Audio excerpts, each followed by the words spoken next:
Welcome, everybody, back to Caravan of Consciousness. This is episode number 16, and we are recording this on the 19th of August, 2025.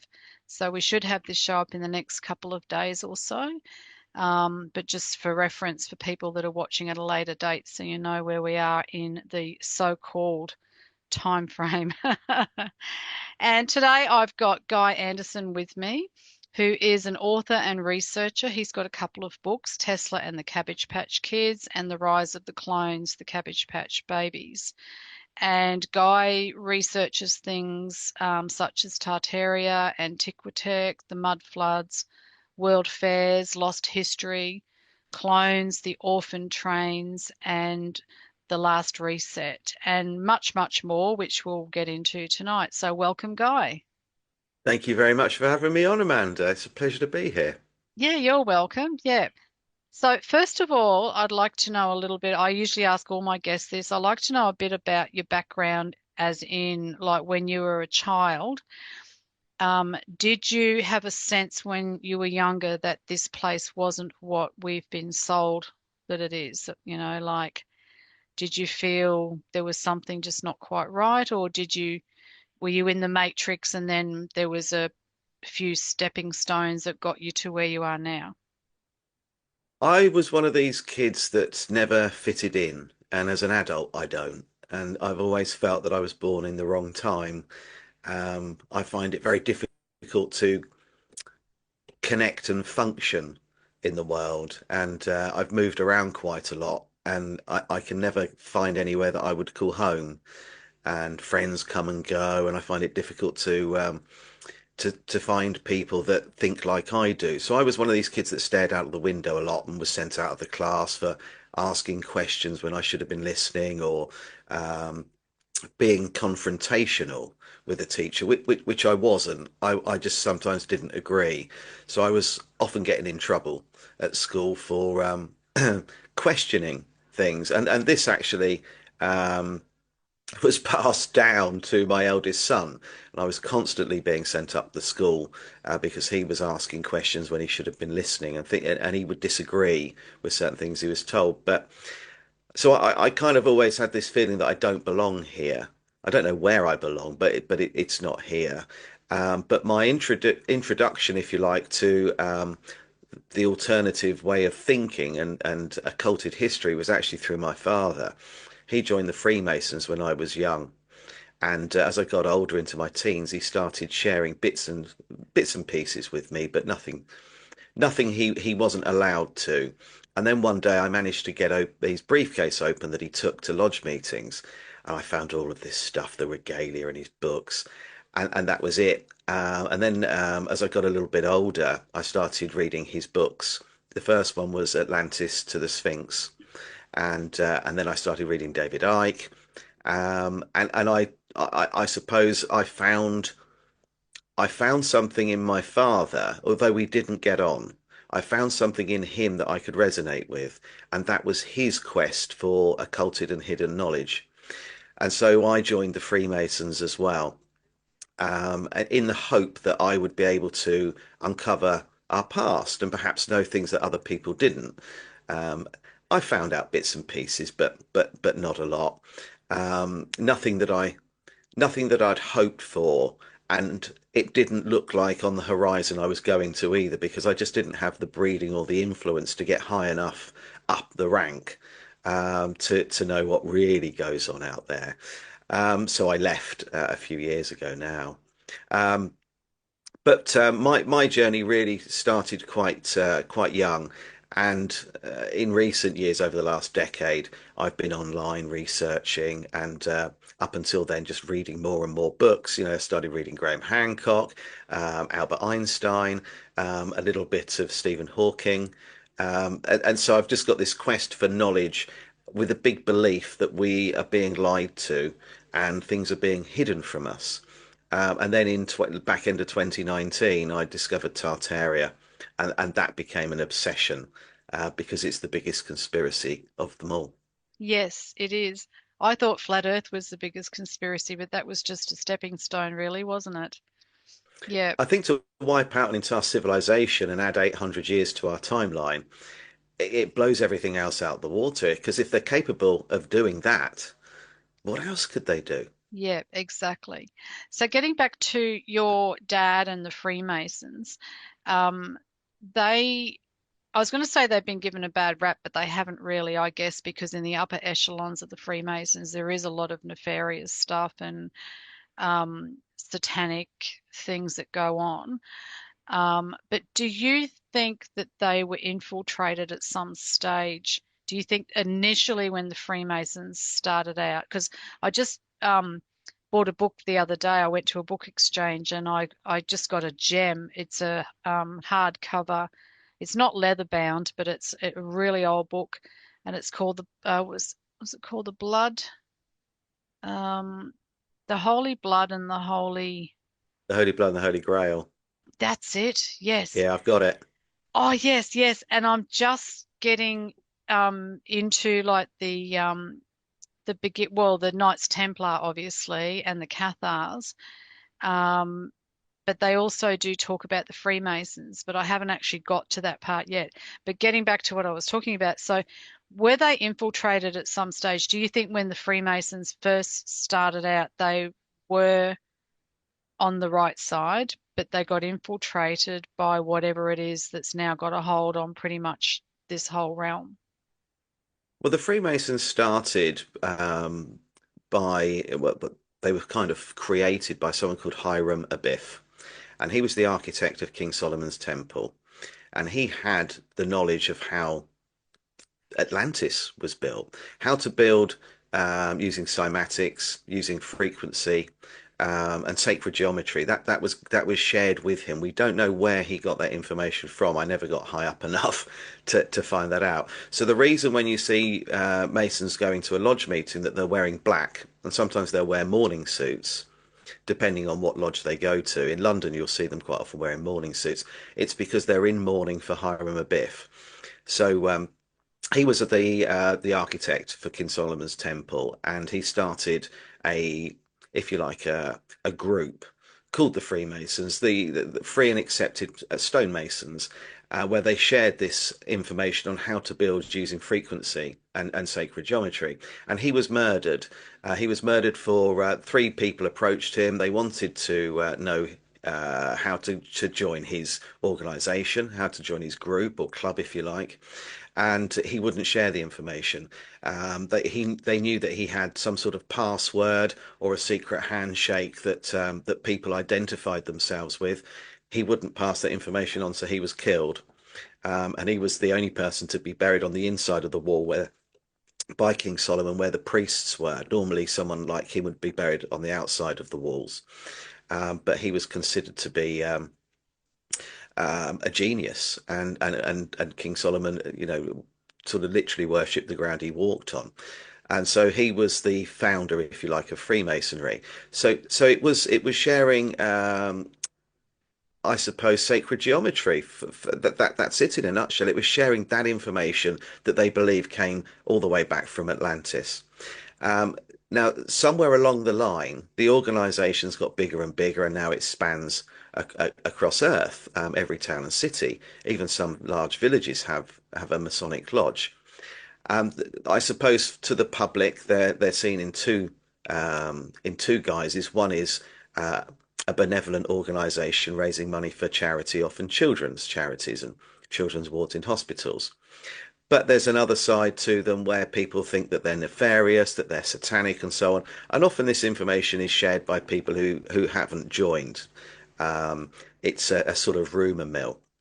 Now, the problem is, most of us who get to the level where I got, which was Master Freemason, that's where most people get to, we don't know what happens past that. So what degree is the master? Is that third degree? Third. Yeah. Yeah, Yeah. third. So out of 33 degrees, and then there are 66 dark degrees after that. So Yeah. 33 light, 66 dark. I don't know anybody that's reached 33rd. I've met people that say they have a friend that did, but Yeah. it's unlikely. And as for the 66 dark degrees, nobody really knows anything about that. Um, so really today, people join for two different reasons. One, they'll join for the right reasons. They'll be wanting to um, perhaps belong to something. They might have, and I've seen this quite a lot. They might be widowed, and they want to make new connections. They want a social life. They're perhaps lonely, and I've come across that a lot. So it's opening up a new social circle, if you like, and along the way getting to do some good, going to events, charity golf matches, and stuff like that. The other reason for joining, the second reason, is because people want to use it for personal gain. So it could be getting promoted at work. It could be perhaps somebody might have issues with planning permission, or it wants a get out of jail free card, so to speak.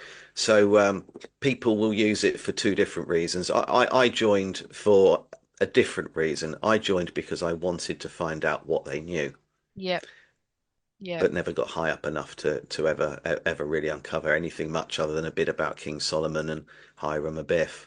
yep, yep. And is there any truth to, or do you know if there's truth to the fact that most of the, like the police force, people in politics, people in those sort of hierarchical or authoritarian type roles, um, are in the Freemasons, and are they sort of at that higher level, that 33rd degree level and things like that?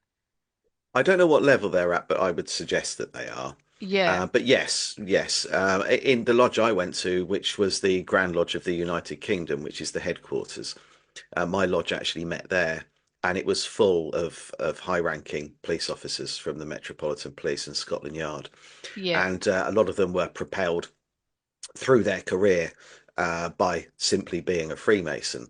So yes, it's infiltrated everywhere. yeah, So somewhere along the line, it's been hijacked. And I believe that that was by the Jesuits who actually hijacked everything really yeah, from, they are previously known as the Phoenicians. They've taken control of every town and city, every business, every religion, yeah, um, finance, admiralty law, maritime law. They've taken control. So yes, it's not what it was, but a lot of people still join thinking it is. And, yeah, and for many, it will remain that, sharing sort of information and history on Freemasonry and rituals and nothing nefarious at all. Um, but as I said earlier on, what happens in the higher levels, we just don't know. But normally in the UK, the head of the Freemasons will be a member of the royal family, and at the moment it's Prince Michael, the Duke of Kent. yeah, But yeah, and in America, normally the president will be a high-ranking Freemason. yeah, yeah. Wow, it's just, yeah, it's fascinating, isn't it? Like, years ago, I did some study. It was like an alternative sort of school, into esoteric psychology and astrology. And they were very much in with the Freemasons. And at the time, I had no idea about the Freemasons and what they were about. And they also spoke a lot about the World, not World Health Organization. What's the other one? WEF? Uh, no, the other one, the United Nations. Yeah, they were No, that's very much, nefarious. yes, yeah. And so I think I dodged a bit of a bullet because I mainly went in because I'm really interested in astrology and psychology and things like that. And the fact that this was esoteric, so it was the whole other, hidden, unseen. It was the ageless wisdom teachings. It was along the lines of, we studied the blue books of Alice Bailey, and we looked a little bit into Helena Blavatsky and all that sort of stuff. And because I've always been interested in mystery and mythology and that sort of thing. Um, but yeah, when I years later found out about what actually goes on at the higher levels of Freemasonry, and also, the United Nations and things like that, it's like, oh my gosh, like there was a whole agenda there that I had absolutely no idea about, because I just thought it was all about learning about, astrology and the human psyche. And we went into a little bit of history and a bit of, meditation and uh, what was the meditation? It wasn't sort of Buddha. Well, I think some of it might have been Buddhist type philosophy, but yeah, there was a whole mixed bag of stuff going on anyway. But yeah. So with your research into, the lost history and things like that, how did you sort of come across that? How did you get into that and what led you there? It was Max Egan. Max Oh, Egan is yeah. the person that exposed me to it all. And Yep. I remember saying to him, this is a few years ago now, saying to him that, I'm telling people about Tartaria, and you introduced me to this. But a lot of people aren't listening. They think I'm mad. They think that it's some sort of false flag or a psyop that's been put out there to misdirect and distract us. And he said to me that if you can just wake one person up, then you might have saved a life. Because to understand Tartaria is to understand how resets work and the events that take place in order for a reset to actually be successful, if you like.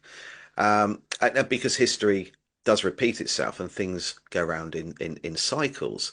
So looking at what happened in 1776, the Great Reset, and as some people would say, the introduction of Satan's little season, or the beginning of New World Order, as stated on the back of the American dollar bill, to understand how that took place and to examine that and see what happened to the previous civilization gives us an idea of what they're doing now in the current Great Reset. And we can see very, very similar events taking place. The floods, fires, earthquakes, and so on, and the suppression where people have said for the last, well, since 2020, FEMA camps were all going to be sent off, and people that are speaking out against what's going on.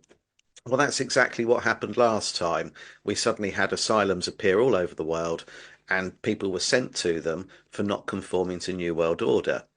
Um, Quite often it was women that were sent because they would kill the husband and father would be killed in battle, and the Lunacy Act meant that if you were widowed because you'd lost your husband in battle, that was grounds for being committed to an asylum. They didn't believe back then that a woman on her own could raise children.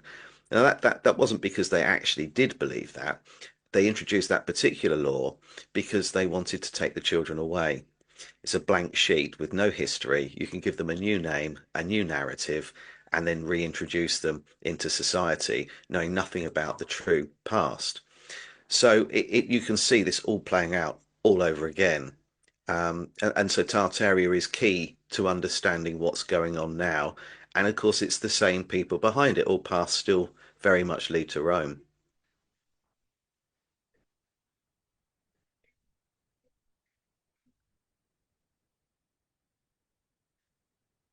You still there? I've lost you. I can't hear you. Oh, sorry, I was muted. Yeah, I think you'd muted it. I Yeah. muted myself. Yeah. As I said before we started recording, just for the audience, I've been coughing a bit lately. You might have even noticed in my last podcast, I've been trying to fight off this chest infection I've had for a few weeks. So yeah, so every time I have a little cough, I've been muting. Yeah, what was I saying? Oh yeah, so with the Tartaria, like it amazes me how the penny's only just recently dropped and how it's only just come into our awareness because now when we're looking at these buildings, like these old world buildings, which are in pretty much well, definitely every capital city, but even in some of the smaller towns and places, it's only recently that we started to question about how they were built or who they were built by. Because if you think, even Australia, like we're supposedly a relatively new nation that was discovered by Captain Hmm. James Cook in the 1770, I think it was, and then the first Yeah, of fleet course it came was. over at I don't know the exact date, so-called date, but to go from that and horse and carriage and primitive tools and things to have these buildings, like even here in Brisbane, the capital city of the state that I'm in Queensland, and you've got a lot of buildings that have got the red brick, or you've got um, the town hall with the big tower and things like that. And you look at the way they're built, there's no way that that could have been built in that time frame with the resources they would have had. And where did the things come from? Like, because back then it took months and months and months to come on a boat from the other side of the realm to here. So it just doesn't add up. But for years we didn't even question it. We had our blinkers on, and we it was not even in our radar at all. So I wonder what it was in the last few years that what what do you think? Like, why have we all of a sudden the pennies dropped and we're like seeing things really for what they are now? It's due to a CIA document being declassified. Oh, okay. So Yep. yeah, which I have. So the CIA document it is quite damning actually, and it does in black and white clearly state that Tartaria and its history was to be suppressed and Wow. completely hidden. And it actually states that very much along the lines of let's make this blatantly clear. We are going to delete their history in no uncertain terms. Yep. Now that was released a few years back, and it was that people found it because you can go onto the CIA website and actually download that PDF. When that actually was put out there, when it was declassified, a few people found it. I guess by accident, because it might be that people didn't know about Tartaria before, although there are old books about it. I mean, Marco Polo in his book, The Travels of Marco Polo, actually wrote about it. Peter Fleming, the brother of the author Ian Fleming, who wrote the James Bond novels, he wrote about his time and travels in Tartary, and it's a very different place to what the mainstream narrative would tell you. They would like you to think that the region known as Tartaria, which is Russia, Eastern Europe, Asia, and quite a bit of the northern hemisphere, that actually that's full of nomads. They lived in tents. They didn't really do much. They were kind of wild. Um, but when you read Marco Polo's book, or you read Peter Fleming's book, you'll see that actually they're talking about an incredible empire with the most beautiful structures everywhere, these palaces and temples absolutely everywhere, and the Great Wall of Tartaria, which people would refer to as the Great Wall of China. But the way in which it was suppressed and hidden was to first of all call the Tartarian Empire the Mongolian Empire, and then make out that the most significant ruler of Mongolia, Genghis Khan, was some sort of bloodthirsty warmonger, which he wasn't at all. And that's quite common. That's a common trick. They will invert someone. Yeah, today they do it in more ways than one, but often in the past, people that have been painted as being quite nefarious characters were anything but, and often more benevolent, and that's history being written by the victors. We've got the same thing happening in the Second World War. Here Yep. in the UK, people would jump up and down if you criticised Winston Churchill, but if you look at actually what he did and what he was really like, and actually do some proper research rather than watching a documentary on BBC about him, you actually find that he was a vile man and committed acts of genocide. Yep. So, again, our history has not only been hidden, but it's been falsified along with figures. And some figures have been introduced to give backstories for certain events, like Napoleon Bonaparte, for example. Yep. Um, so they can blame people, and then they can detach themselves from taking any responsibility for what they orchestrated. Yep. Yep. And when you talk about Napoleon Bonaparte being a fictional character, do you think um, he could have been a conglomerate of different people, or was the whole thing fictional? Like, what's your thoughts on that? He's based upon Apollo. Oh, okay. Yep. Yeah, so that's what he's based upon. So if you look at the name, it's quite clever. So the first name is based upon Apollyon, Yep. um, So then you've got Bonaparte, which is very clever, Yes. because that's literally what happened. Um, Now you got to think with him, there's no living descendants, and that's normally strategic when they are creating a character. So I'm not saying that there wasn't a person like Napoleon in charge of, like a a general or a leader in charge, but it was certainly Napoleon Bonaparte doesn't appear to be that person because it is based on something else. Yep. Very old mythology. Yep. Um, God of War, and Yep. so by his mid-20s, the most powerful person in Europe that can take on an army of any size, often quite heavily outnumbered, and still defeat them using these strategies. But when he wasn't doing that, he was writing romantic novels and poetry. But the key is no living descendants. Now, Sonny from Sonny and Cher, Yep. he came out and said he was a descendant, but that was debunked. But so that's crucial to their narrative. Let's invent someone, then we can blame them, give them an incredible backstory, like they've done with Nikola Tesla. I was just going to Um, say that. Yeah. Do you want to talk a little bit about that? Yeah, I've been researching Nikola Tesla for a very long time, and you'll often find when people talk about Tesla that that's someone that they weren't taught about at school, which is strange because if we follow his story and his patents, you wouldn't have the lighting on in school, and you wouldn't have electricity operating like it does without him. So that's quite strange that for many people he will be quite a recent name. And for most people, when you say Tesla, they'll be thinking of the car manufacturer and the, rather strange character Elon Musk. Yep. So with Nikola Tesla, first of all, I don't know if he existed or not, and I haven't met anybody that met him. I've met people that will say, of course he existed, but that's an opinion because they can't prove it. And that's the problem with a lot of the information out there and a lot of our opinions too, that it's difficult to substantiate them, and AI is making that a lot worse. So for some time now, I've been trying to find anybody out there that had family that were friends with him or or members of his family that are related to him in some way, and there aren't any. So I contacted his museum, and they said that they weren't aware of anybody. I then said to them, well, this is a pioneer in electronics, if you like. This is a pioneer in technology, and I find it very strange that there isn't any video footage of him anywhere in the world.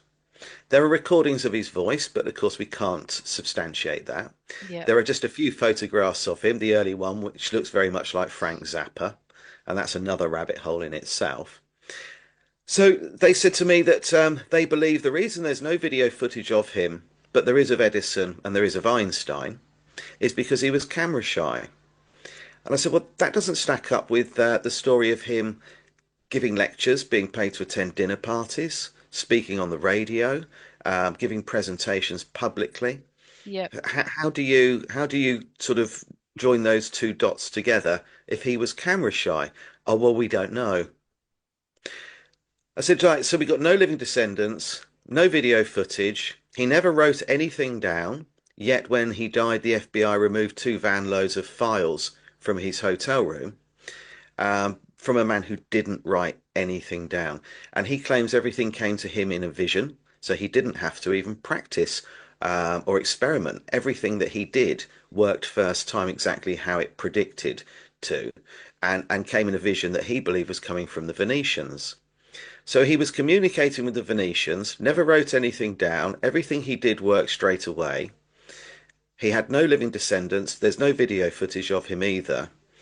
I find that a little bit strange. Now, having sort of spent years researching him, I want him to have existed because the man on paper is a genius and changed the course of history for the better, devoted his entire life to getting free energy to everybody on Earth, no matter where they live, so they can share free energy and there Yep. isn't somebody somewhere profiting and controlling it. Now, that's a fantastic, an incredible thing to set out to do.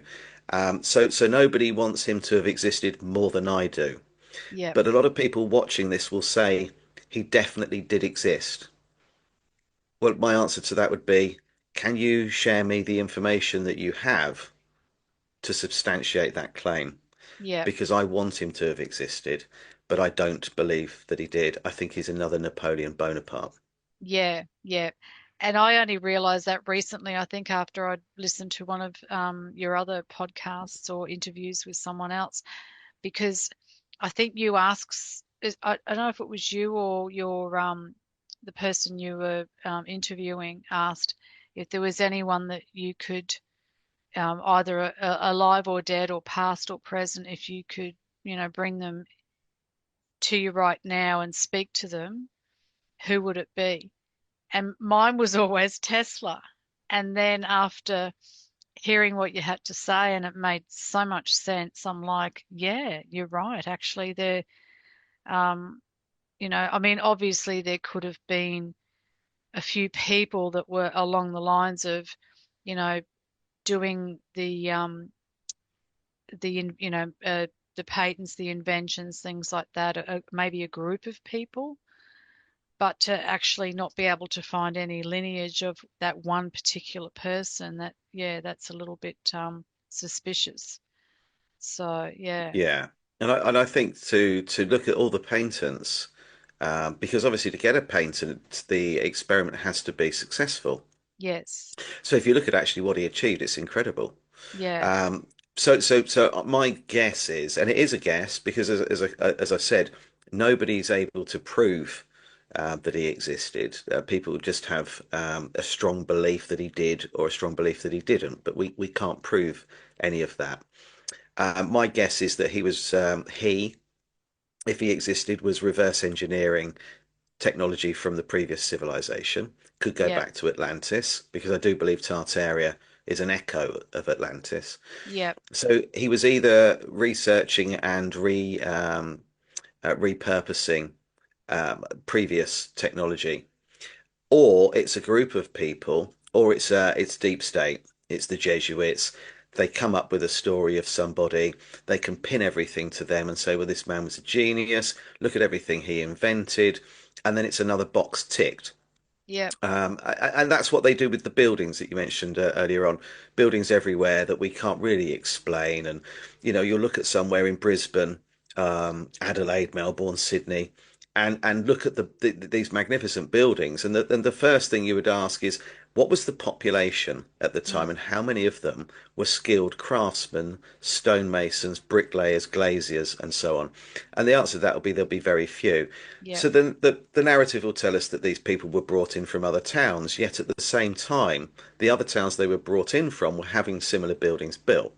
You then won't find anywhere any kilns for the bricks to have been made. You won't find a quarry nearby where the granite and marble came from. The architect won't have built anything like that before or again afterwards. So I think that that's what they do, and it just ticks a box. And it was done, I think, quite quickly. yeah, So I think Tesla's story, Napoleon's story, the story behind all of these buildings, it's kind of not rushed, but almost. In the assumption that nobody's ever going to go back and worry about who built this all those years ago and then examine the architect. yeah, No one's got the time to do that. So I think Tesla is just another example of just creating a narrative to explain things and hope that no one digs too deep. yeah, And because we're so distracted by everything else. yeah, exactly. Yeah. And so about the world fairs that you sort of researched as well, like, um, do you want to talk a little bit about the world fairs? Yeah, sure. Yeah, I call them whitewashed and brainwashed yeah, because that's what exactly what they were. These were old cities from the previous civilization. yeah, Um, and what they did was they whitewashed them. So quite often they were painted white, and many of them were called white cities. The narrative is that they were built quite quickly. Some of them in under a year, approximately 9 months, in a lot of cases. yeah, There wasn't the infrastructure to build any of these, or the workforce or the skilled labour to build any of these either. So if you start looking, that first of all is one of the anomalies. Then you'll find that a lot of them were destroyed, many by fire, shortly after they opened. So they've spent, if we follow the narrative, they've spent an incredible amount of money rushing to build a very impressive city to show off technology. Yep. Often it's sort of the British Empire really giving a flex of muscle, showing how civilized and advanced they are, and then on display often um, ethnic tribes on display showing their cultures and kind of labeled as savages and very crude and basic. So it was whitewashing history too. So people would attend. I don't think anything like the numbers that we're told. They would attend these events, have a look round, see all this technology, see what these people are capable of achieving. Look at this magnificent building. Look at the technology that's going to be available soon for us, that's on display inside, and then burn the place down as soon as you're done with it, and keep the odd building here and there for governmental use. It could be part of a university, it could become something that's connected to government offices and so on. And so that's what they were, mass brainwashing, and they took place all over the world, right across the world. Places as far flung as Samoa. They were having world's fairs. Tasmania, everywhere Yep. had one of these events. Australia had dozens of them in some very strange places as well. Some of them quite remote in the middle of nowhere. So you get people to come along, um, brainwash them, and kind of they leave thinking that really it's these were the British Empire, Yep. showing everybody how incredible the white people are and how basic and primitive people who aren't white are, and whitewashing their history at the same time. And that some of them had human zoos where they would take, someone from a tribe in Africa and stick them in a cage or put them on display as an exhibit, sometimes with their families. Yep. Um, so that's what it was all about. And Charles Darwin actually attended the Great Exhibition, the first proper World's Fair in London, and came away saying how disgusting it was. It was the British Empire boasting about how advanced and superior it is to everybody else in the world, and how primitive they all are at the same time that people are living on the streets in abject poverty and dying. Yep. So to have this big impressive event take place that cost allegedly an incredible amount of money to build and actually put on, at the same time people are dying because they can't afford to eat and are living, on the streets, is disgusting. And that's Yep. exactly what these World's Fairs were. They were disgusting. They insulted the people who built the buildings to start with. They insulted the indigenous people, the real forefathers were insulted. And then then they burn them down before people start asking too many Questions. questions. Yeah. Hmm. Yeah. And at these world fairs, this is where some of the was it the Cabbage Patch babies or the babies in bottles and things? Incubator babies. Incubator babies, that's right. Did Hmm. you want to talk a little bit about that for people that don't know what Yeah, they sure. were? So the Cabbage Patch babies and the incubator babies are connected, but the incubator babies, when on display, started off in Europe and then travelled to America. Um, Now that was by somebody called Martin Cooney, who claimed to be a doctor but wasn't, but he had no medical qualifications at all. And they're based upon an incubator being used from a poultry farm in a maternity ward in Paris, and it was adapted, and then Martin Cooney took them and started putting premature babies in them and then put them on display, which is something strange to do, really, because if you consider that this baby wouldn't have survived, it's critical. Mm, And so what you do is put it in an incubator on display as a sideshow. Now that doesn't really stack up, and I wouldn't have thought the parents would be very happy to no. go along with that. So there is something strange going on there. At the same time, you had Alice Guy, the first narrated movie director and actress, bring out a film called The Cabbage Fairy, in which she is a fairy plucking babies from cabbages. You can find it on YouTube, and then these babies are sold. Now, she says she took the inspiration from going to a World's Fair and seeing Martin Cooney's exhibition of the incubator babies, But the problem is, her film came out a year before Martin Cooney first displayed them. So that's obviously a lie. Yep. She was also as I said, the first narrated movie director, producer, and actress. But up until that point, she'd spent 2 years as a secretary working for a small movie production company in Paris. So she goes from 2 years as a secretary to the first narrated movie director, actress, producer Yep. in the world. Yep. So that's a little bit odd. Bit of a Again, red flag. no living descendants. Yes. So her Yep. next film's called the Midwife to the Upper Classes, where she's selling babies to middle class couples that again she's plucking from cabbages. So these babies were on display, and at exactly the same time that they went on display in America, there was an outcry saying we have an issue with there being too many children. We're overrun. There are a lot of orphans. We don't know what to do with them. So it seems strange that at a time when you had too many children, allegedly, that they would be doing something to intervene to make sure that they could prolong the life or give a life to a baby that wouldn't naturally have survived. So it's a Yep. contradiction. I'm not saying that they shouldn't have done it. Of course, they should do that. If you can save a life, save a life. But it seems very strange that you would go to that effort at a time when there was a problem. Yep. Now, in America, they said the babies that went on display in the incubators in, say, Chicago, for example, came from maternity hospitals in New York. Well, that's a hell of a distance to travel with a Mm. baby that is critical. Yep. Then in London, they came from a maternity ward in Paris. So again, that's a bit of a travel Yep. for them. So that doesn't make sense. But one of the great things that helps us with this narrative is that one of the advertising spins for the incubator babies was that they could actually increase the time it. Sorry, I beg your pardon. They could reduce the amount of time it took to get the baby from being premature to actually being 9 months. They could speed that up. So what sort of technology are we talking about there, where they could actually increase that? That to have that capability, that technology. So if the Yep. baby should have been in an incubator for say a month, that they could actually get that down to a few days, and it would be fully grown. Yep. So there's something strange going on there. The other thing is that if these babies came from hospitals, what did the mother have to say about the baby going off on tour? Yep. And then what did they have to say about the fact that you could buy the babies at the World's Fairs? How comfortable were the parents with that? Yep. Now, where did the babies come from? Where are the parents? How did they manage to speed up the growth of a baby by being inside one of these?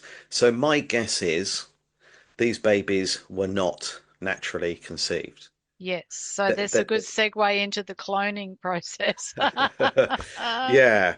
Well, people think Yep. that's a relatively new thing that companies like Clonaid Mm. that haven't been around that long, really, are quite new. The ability to clone is a relatively new thing. And Yep. obviously, we know that Clonaid, go on their website, they'll clone you. We know that that goes on. We know that they're doing it in Mexico, where the laws are lax. That they're doing it in Korea as well. So we know that takes place, and we know that you can go and get your pet cloned if it dies. So but then again, we kind of think that cloning a mammal is something quite recent. That actually Dolly the sheep was the first, and Dolly the sheep's interesting because you mentioned the Knights Templar earlier on, Yep. and the Knights Templar obviously are connected with Roslin Chapel in Scotland. Well, the Roslin Institute is where Dolly the sheep was created. So Oh. you can get a Yep. feel there for where the technology came Yep. from and who has this technology and Yep. how it's being shared. So if we consider that the technology to produce a clone is relatively new, then I would ask people to read Genesis in the Bible again, Mm-hmm. because to remove the rib from one being to create another is how you would clone. Yep. Now, some will argue that, but it's just a metaphor. My answer to that is it's a bloody good one. Yes. It's describing cloning. Yep. And if that book's as old as we're told to believe it is, then way back then they were writing about the procedure to clone and create life from another being.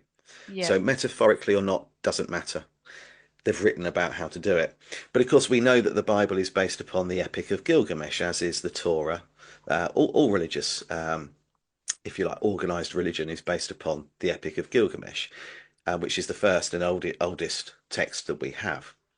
The story of Noah, everything is in the Epic of Gilgamesh. And we know in that the beings that we refer to as being called the Anunnaki came down, took the Neanderthal man, turned Neanderthal man with a few tweaks here and there into the Homo sapien to go and mine and become a slave race.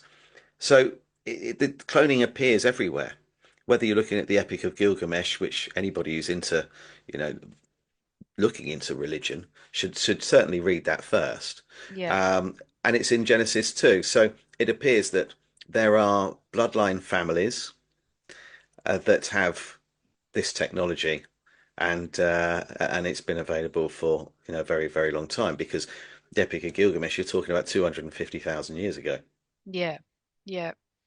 And with the cloning, in recent times, like I've noticed there's a lot of people in high places that look very similar to so-called Egyptian rulers and things like that. I mean, I guess anything can be fabricated, especially now too with AI and CGI and things like that. But a lot of people have done a lot of research into the different bloodlines, um, but also into, the cloning. And I believe, um, did you come across, was it Donald Marshall's work to Yeah, do with people in the entertainment industry and the cloning stations and things like that? Yeah.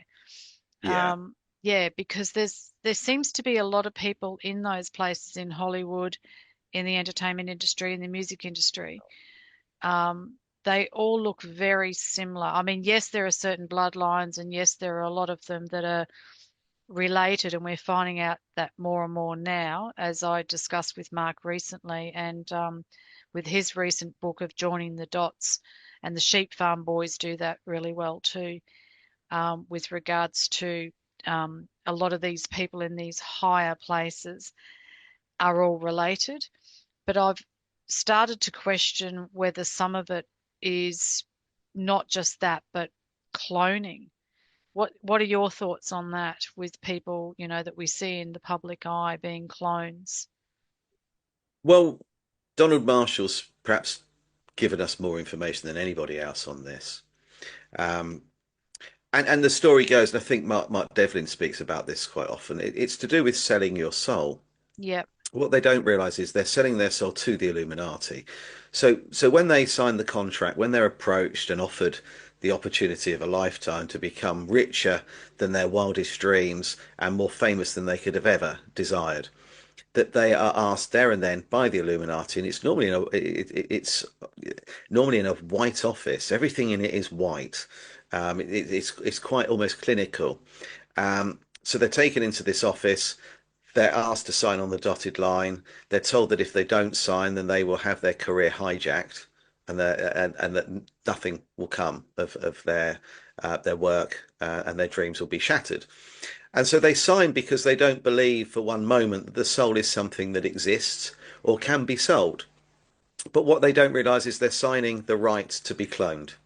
yep, And then that's what takes place. They're then cloned. And the clones are used for lots of different reasons. So, for example, let's say these powerful bloodline families and people connected with the Illuminati are having a dinner party or one of their strange gatherings, and everybody would like to have some fun with, I don't know, Beyonce, for example. Well, they can play with her clone for the evening, and at the end yep, of it, they can kill it. They can do whatever they want, and they can make as many of these as they like, and Beyonce will be none the wiser for it.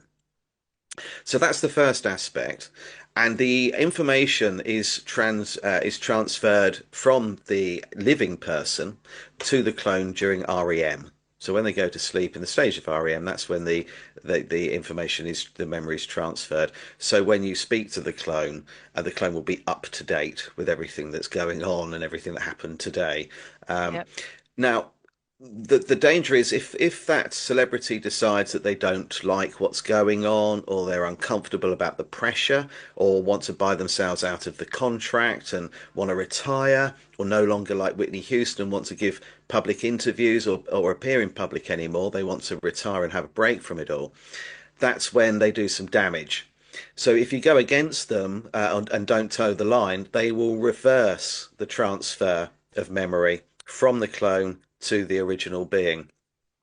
And by that, all the trauma that the clone has experienced is now downloaded to the actual person. So they'll wake up the next morning in horrific pain, Yep. severely traumatized, but didn't actually physically experience that themselves.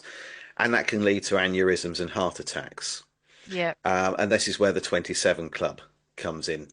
But a lot of other people along the way that have been outspoken have just been removed as a direct result. But the other element to cloning a celebrity is that you can get them to do more than one thing. So Kevin Hart's spoken out about this and said that the reason that he can be in two different films in 1 year, be on Twitter 1 minute, an interview on TV the next, and then he's on the radio, and then he's doing a commercial. He's in LA, then he's in New York, then he's in he's in Paris and Milan, all at the same bloody time. They said, "How do you do all of this?" And he said, "There's a good two or three of me. I've been cloned. I've been telling people this. I've Yep. been given permission to tell people this, but you're not listening to me." Yep. Britney Spears came out and said she was cloned, and then brought out a music video showing her smashing up and literally destroying a cloning center. Um, that they're all doing it. They're all showing us this, but in such a way that we dismiss it as fantasy or fiction. Yep. So that's the other side of the clone. But of course, ultimately, you could clone Mark Zuckerberg, take the real Mark Zuckerberg, stick him in one of these dumbs, one of the underground military bases, have him down there working away doing what he's told, while the clone is out there in the public doing what that's told. So Yep. there's also that as well. It gives them total control over someone in the mainstream, someone in the public's eye, constantly in a position perhaps to influence. And that's what it's ultimately about. Yep. And there has been so many in the entertainment industry that have dropped um, clues. I mean, some have Mm, outright said it, as you said. Some of them have dropped clues. A lot of it is in the music, the movies, things like yeah. that. But the everyday person on the street, as Mark Devlin calls them, the normies, they would have such a hard time wrapping their heads around it. As you say, they'd think it's just fantasy or it's just ridiculous and how could that be? And yeah, but It's dangerous to challenge those people. They are the NPCs. They can't be woken up, yeah, and it's dangerous to even try. And they're part of our infrastructure. They have no inner dialogue. They yeah, don't question anything. They'll roll up their sleeve and take whatever's on offer. They yeah, read the papers. They watch the news. They're programmed. They'll vote. They actually think that voting makes a difference. So these people, you can't wake up. It doesn't matter what you show them; they're not going to believe it. And so we have to accept the fact that there is a large percentage of the population that are never going to wake up, and they can't, and they're not supposed to. And I think those are the ones that will fall yeah, for the next reset. It will be us that come out the other end, one yeah, way or another, fighting or celebrating yeah, when this sort of new world order's over and the Great Reset's done. I think yeah, we'll come out the other end on top. And those people, unfortunately, I don't personally believe those people will be joining us, yeah, which means we're going to lose some loved ones too. Dolores Cannon refers to these people as having no soul.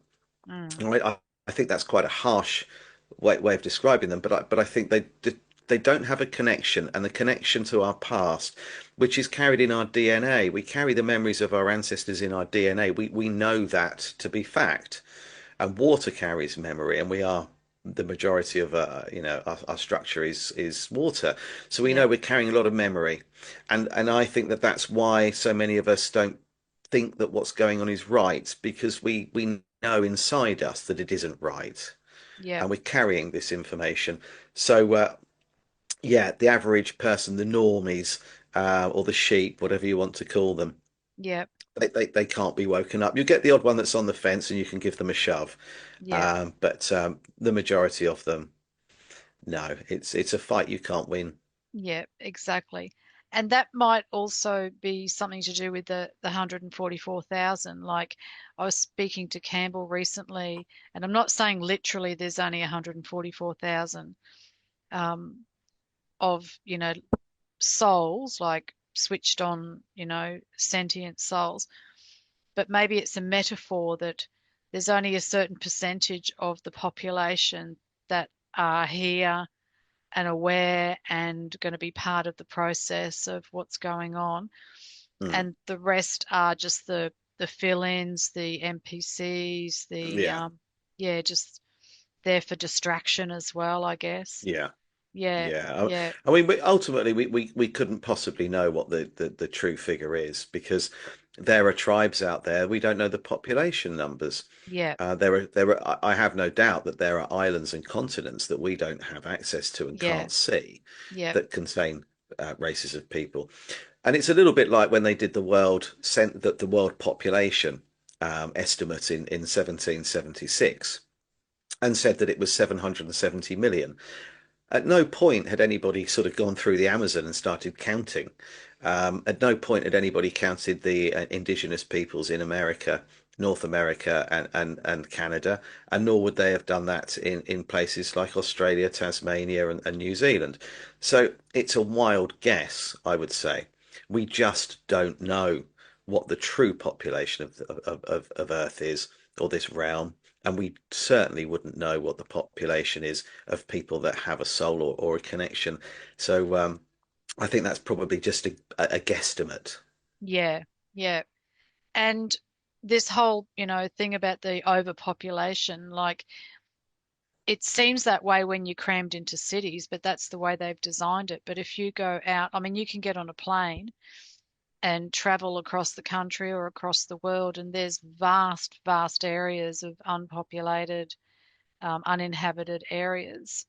Not to say they haven't been discovered, but there's certainly people, no people living in those areas. We all seem to be corralled into these cities and coastal regions and things, especially here in Australia. Not so much in America because most of America, even in the midland section of America, there's towns and things and industry going on. But in Australia, pretty much you've got all the coastal regions, and then you've got Ayers Rock and Alice Springs in the centre.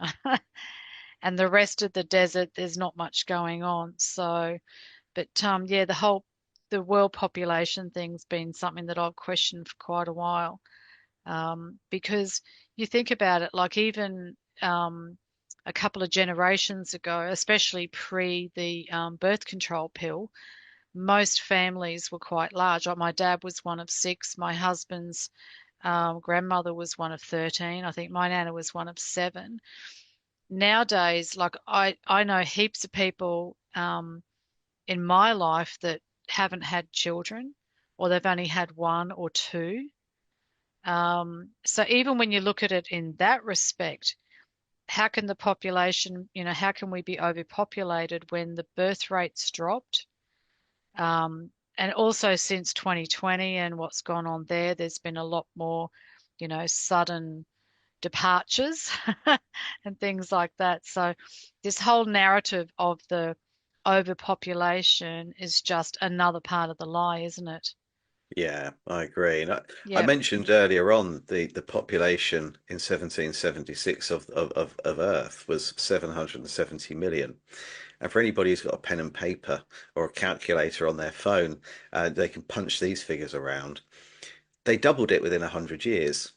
Now that's quite hard to do, but as you said, a lot of people, great grandparents, great great grandparents, would have large families. My granddad was one of 11. Now, often, going back a bit older, a bit further than that, then a lot of them wouldn't survive. A lot of them yeah, didn't really, even reach adolescence. But if we look at the sudden urge and encouragement to have lots and lots of children compared to now, and what they've done now is made it financially difficult for anybody to have a large family. whether it's just renting or buying a bigger home, of being able to put food on the table for them all. Mum and dad are now both out at work. So they've made it as difficult as possible for us to do that because they're trying to slow down the population so they've got less people to get rid of through this reset. But as I said, 770 million in 1776. They doubled it to 1.35 billion 100 years later, which is quite difficult to do Yep. because you would assume that back then, we didn't have the medical technology, if you like, to be able to sustain uh, premature babies, and it was obviously a lot more risky in certain circumstances actually giving birth. But the interesting thing is, and the reason you need a calculator is that during the same period of time, that 100-year period, 3.35 billion people died. Well, how does that work? Yep. 770 million people. 100 years later, you've doubled it, but during the same period of time, three times the amount have died. Yep. How? Yep. How can you lose 3.35 billion people from a population at the beginning of 770 million? Yep. How does that work? It's probably So, the same as what happened in the United States in that 2001 year, where they lost all that money. So someone had it behind the couch or underneath the bed. yeah, yeah, absolutely. Yeah, Mm. yeah, yeah. No, it's just when you really start to um, dissect and look behind the curtain and really start to put critical thinking into place, the whole thing is just it stinks to high heaven, really, Mm. doesn't it? Yeah, Yeah, it depends how much time you want to commit to yeah, researching whatever part of it is. So we mentioned the world's fairs, and I've just mentioned the population. So all of these things, these magnificent cities, these white cities, Tartaria, and I know we use Tartaria. Really, we're talking about the old world, and Tartaria is just a region, a massive expanse of land, if you like. yeah, But it's a blanket term that's gaining momentum, so I kind of stick with it. But so if we look at these Tartarian cities, that there is a very weak story behind that they all end in fire, some of them built in 9 months with no labour really available or materials, no record of where any of the stone came from. Um, you can pick that one apart. You can pick apart your local town hall or government buildings. You can pick apart the world population, the incubator babies. How they were able to transport critically ill baby infants, newborns, prems from one part of a country to another. yeah, They not only survive but then get sold at the end of it. It speed up the amount of time it takes to get them to 9 month, what would be 9 months old. Um, and then look at Napoleon Bonaparte, look at Nikola Tesla, look at all of these things. yeah, And Tartaria is not a rabbit hole; it's a warren. yeah, It's got so many aspects to it. Each one um, enables the person researching or reading to see our narrative fall apart in front of their yeah, very eyes. yeah, exactly. Which brings me back to one of my first questions about I wonder why now we're only starting to see it. I know you said there's that CIA document, Yeah, that was the but catalyst. yeah, but also I think it's just that because the veil is thinning and because people are ready now to critically think, whereas before we were all under some sort of spell, or I don't know, we were just so in the thick of the that I was saying, you're in the middle of the forest, you can't see the wood for the trees. Mm, But I think so many of yeah. us now have been able to step back a bit and have a look, from a higher perspective and start to, join some dots and put some puzzle pieces together. But I mean, like I said, I've lived in this city. Well, I don't live in the city, but Brisbane City's not far from me. But I've lived here most of my life. I came out from England, as I said, when I was a young child, and we settled here, and I've stayed here the rest of my life. And I've been into the city hundreds and hundreds of times over my lifetime, and never once until the recent, last few years started to question some of these buildings. I just took it for Mm, granted, and yeah. So I think there's a consciousness shift as well. It's not just a document being, released to the public, but I think there's a certain thing that's happened with our consciousness so that we're now able to see things in a broader perspective or with different eyes and things like that. Like that veil is definitely thinning. What are your thoughts on that? I totally agree. I Yeah, totally agree. It's almost like the people that can wake up and the people that are awake have suddenly come to life. yeah, And these were the people before that were perhaps thinking, what was really going on with the two buildings, well, ultimately more than two, um, yeah, that collapsed in New York.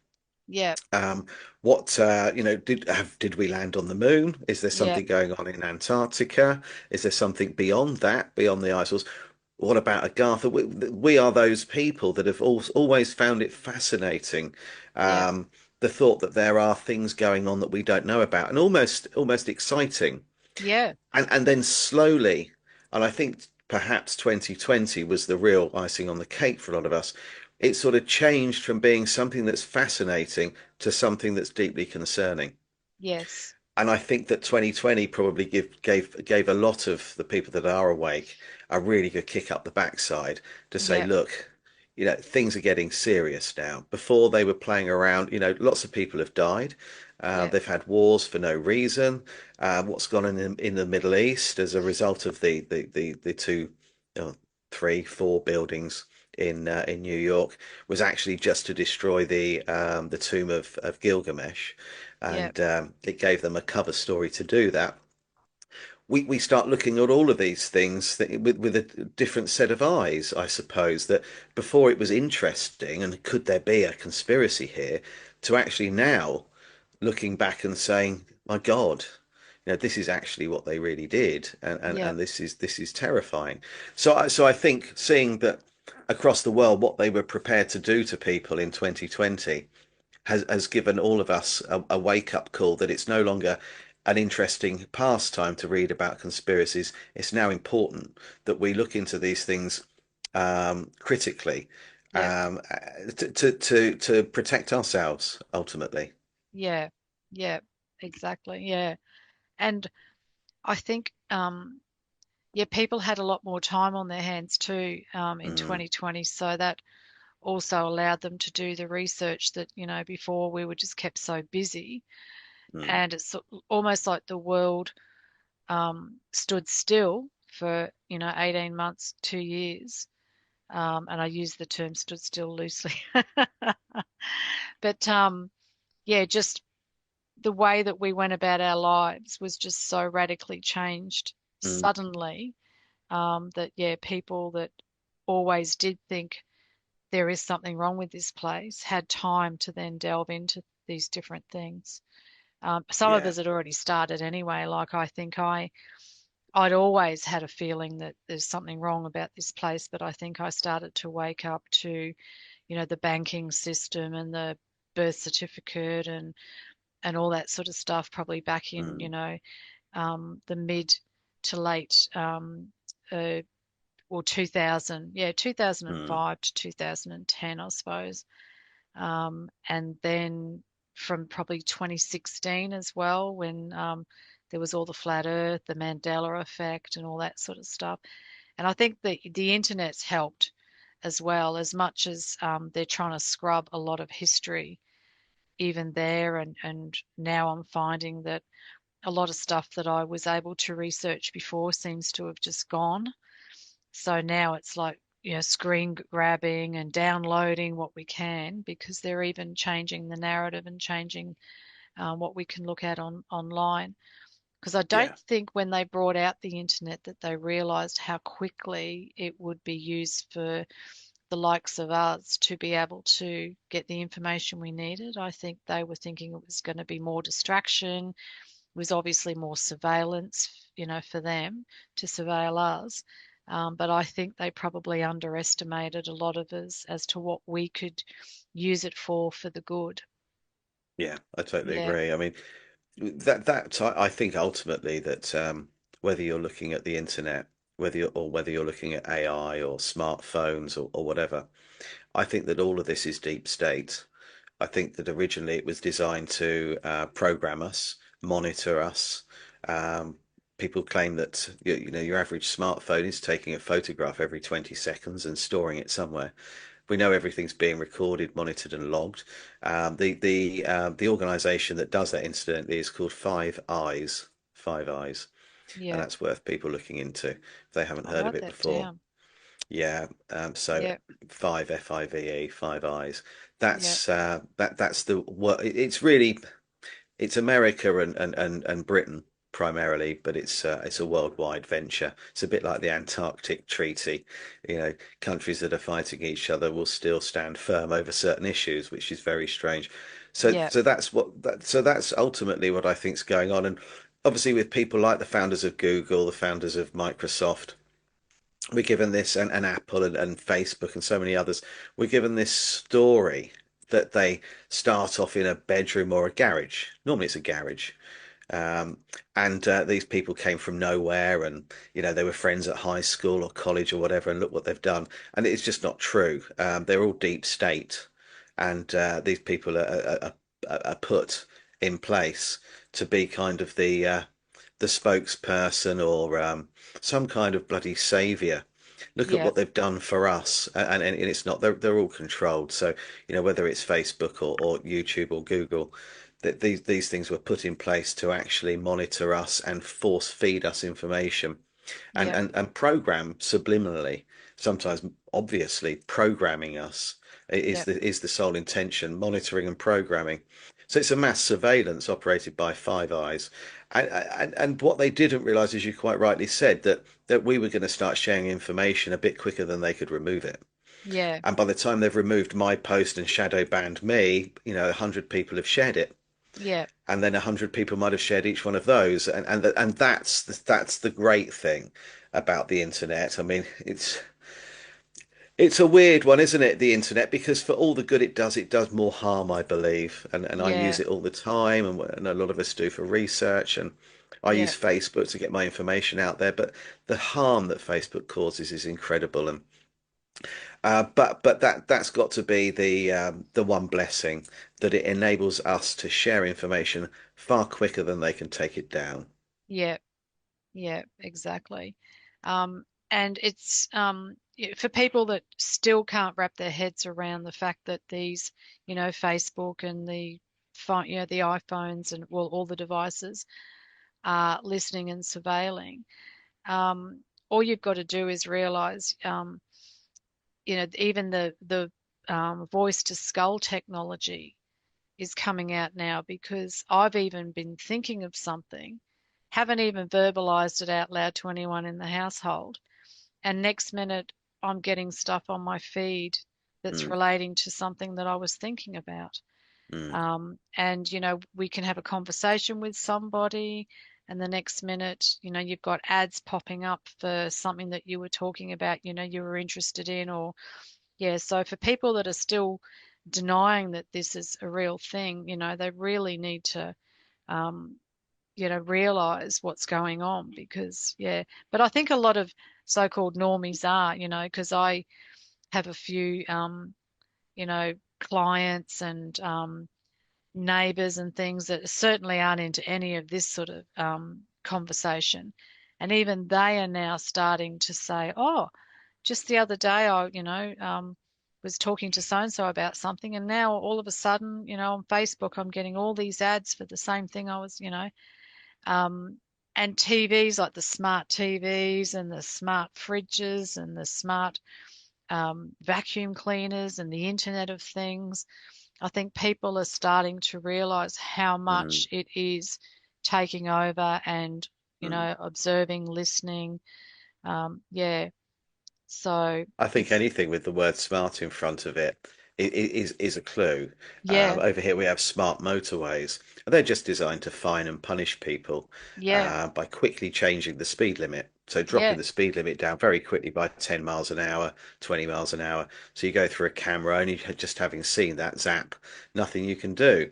Of course, it's slightly different. You could argue that it's a photograph of a vehicle that isn't moving. Yeah, And if it's a motoring offence, I need the details of the person I've offended. yeah, exactly. And And I I need an think independent witness too.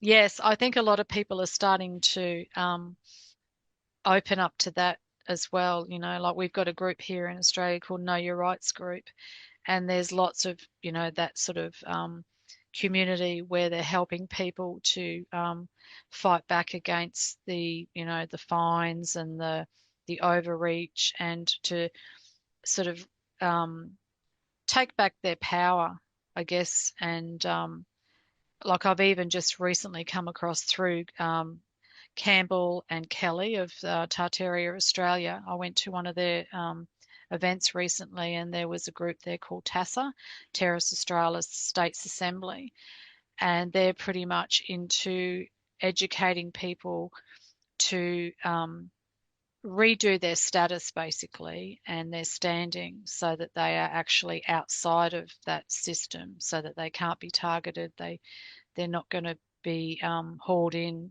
for speeding fines and this and that.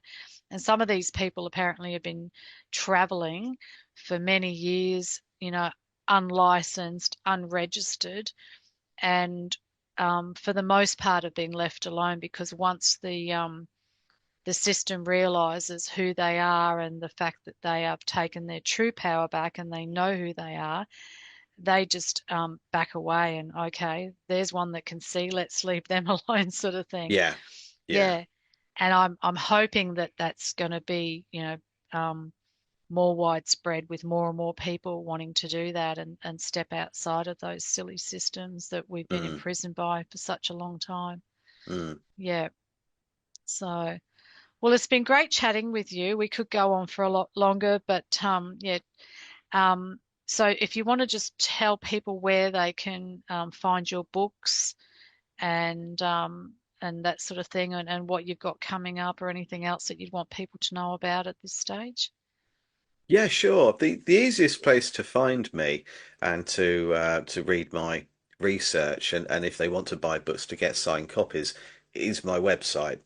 I've got a YouTube channel and I've got a Facebook group and I'm on Facebook as well. And I post every day something thought-provoking, I hope. But my Yep, website has links to all of these things. You can get my books on Amazon as well, but if they want signed copies, then my website, which is thetartarianempire.co.uk. That's the best place because it has links to everywhere I am. yep, And there are blogs on there that I can't put on social media. yep, They're too sensitive. So often when I do that, I'll put on Facebook that there's a new blog. I can't share it on here, but if anyone's interested, here's a link. yep. So that's the best place to find me. Obviously, I've written two books. The first one, Tesla and the Cabbage Patch Kids, is about Tartaria and connecting Nikola Tesla and the Cabbage Patch Babies. And the second book, Rise of the Clones, it is about, it's a far greater dive into human cloning, inbreeding, hybrids, um, our genealogy, why certain companies want our DNA on a database somewhere and what's going on with that, and celebrity cloning and so on. A lot of Donald Marshall's research in there too, sort of simplified. Um, that was written because people, I did a poll and said in my first book, which was your favorite chapter? And 76% said it was the bit on the Cabbage Patch Babies and cloning. That's the really, mind Yep. blowing element to it. So it's a deeper dive, but I'm currently working on a book that is a compilation of all of my posts from A to Z.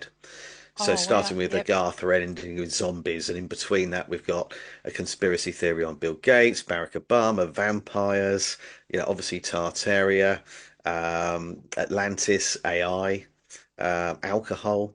There's yep, there's something for everybody in that. yep. But people kept saying to me, "Why don't you make a book? Why don't you put all these in one big book?" So it's 76 chapters, Oh, the one wow. I'm writing at the moment, and Yep, that should be out by Christmas. yep. Oh, great. That's fantastic. And do you have a title for that yet, or you? Yeah, and do you know what? I've posted about this on numerous occasions. A lot of people don't like being called a conspiracy theorist. Yeah, I do, because I look at the theory behind conspiracies. Yes. So that Yeah. is exactly what I What am. it is. So Yeah. yeah, so I've decided to call the book exactly what it is: conspiracy theories from Agatha to zombies. Oh, wow. Yeah, that's great. Yeah. And that whole thing, conspiracy theories, that was a CIA thing anyway, Yeah. wasn't it? To do with Yeah, JFK. Yeah. JFK. Yeah. Yeah, if you didn't believe what happened, if you even dared to consider that it was his wife that shot him through the head, and I've Yeah. seen it, then you are a conspiracy theorist. Yeah. Yeah.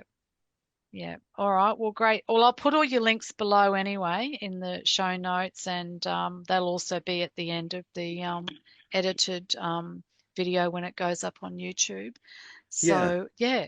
Yeah. Well, thanks again, Guy, for thank you. coming on my podcast.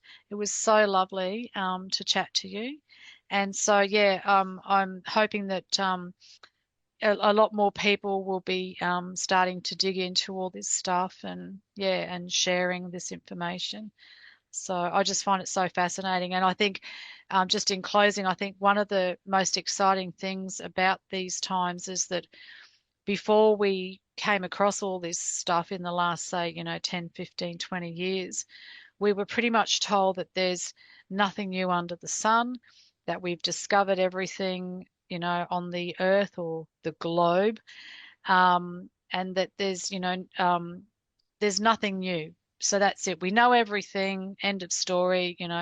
Go back to work, children. Mm, Whereas now there is so much to discover. It's like being a kid in a candy store, really. There's just so yeah, many things to unwrap and unravel and research and so many mysteries. And we're not going to get to the bottom of even half of it, but it's just fun, for me anyway, going down these rabbit holes and rabbit warrens and things and joining dots and putting pieces of the puzzle together. And yeah, so it's just knowing that there is so much more out there. There's more lands, there's more information, there's so much more to life. So yeah, on all levels, physical and spiritual. So all right. Well, thanks again, Guy. thank So, you. yep, no worries. And yeah, we'll definitely be in touch. And there's when you do your other book, there'll definitely be another podcast, another show to explore. So, yeah.